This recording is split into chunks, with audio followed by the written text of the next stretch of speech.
Hello, everyone, and welcome back to Reactive Attachment, the podcast. I'm Taylor, and I'll be hosting your podcast today. I am late on this podcast as usual, but you know what? I'm actually really glad that I haven't posted in a while because this is so insanely important to me to discuss. I mean, I've talked about it before, I've talked about it recently, and I have been fortunate enough to be enlightened by a complete stranger who sent me a link in our conversation. We were having a conversation, and completely unrelated, really, where this stemmed from.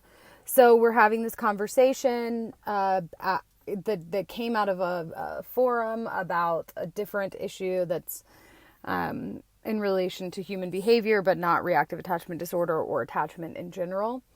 And ultimately it was like a feminist conversation about surrogacy and adoption, etc. So, I, of course had to pipe up and make my feeling known. And in doing so, I met a person who had been adopted, and the verbiage this person starts using really is more eloquent than the verbiage I've been using in the last 6 months. So that's kind of where this was, it was a conversation that I thought was a much smaller conversation. And that is talking about the trauma, when we separate the child from the biological parent.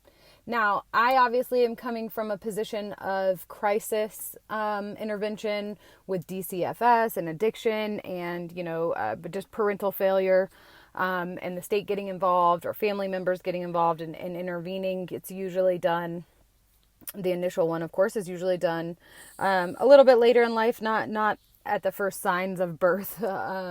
But I don't really give a lot of attention to or thinking about, I don't really think about the children of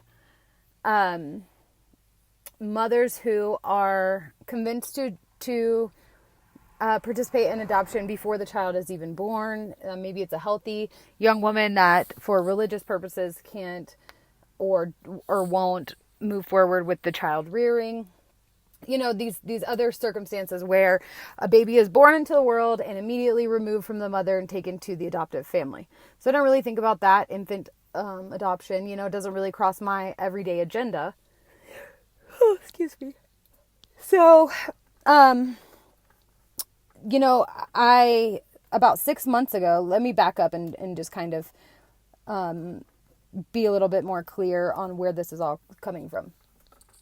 6 or 7 months ago, I was having a conversation with a person who I consider to be like family. She's like my best friend, but more so like family at this point, about the differences between, what it feels like to have, she has raised a family member, her niece, and what are the differences and how does it feel? How does it feel different when you have a biological child, since I don't have one? And I think I've spoke about it on a podcast previously, like that she's the first mother that's ever been able to put into words the feeling. And it resonated with me because obviously we hear all the time, you'll always be my baby. You'll always be my baby. Moms say that to children of all ages from all cultures. And, she was trying to explain to me that it's like this very strange feeling, this connection of like, I can see myself in this child. I can see this child is growing up in age, but she's always my baby. Like, I don't know how to put it into words. So, because of how close she and I are, and because I'm so close to both of the children, and I love them through her, and I love them independently of her, I'm able to get a whole new perspective.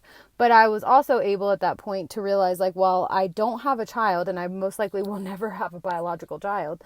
I am a biological child of a very attached parent. My mom and I were very much attached, very much bonded. And so I started to kind of look at things from a different perspective in the rad world. And I started to really think about how, the truth of it is, when my mom passed away, it literally shifted the entire universe for me. I physically felt her absence. I could feel it in this like DNA of my body, that she was literally gone from this planet. Her existence as a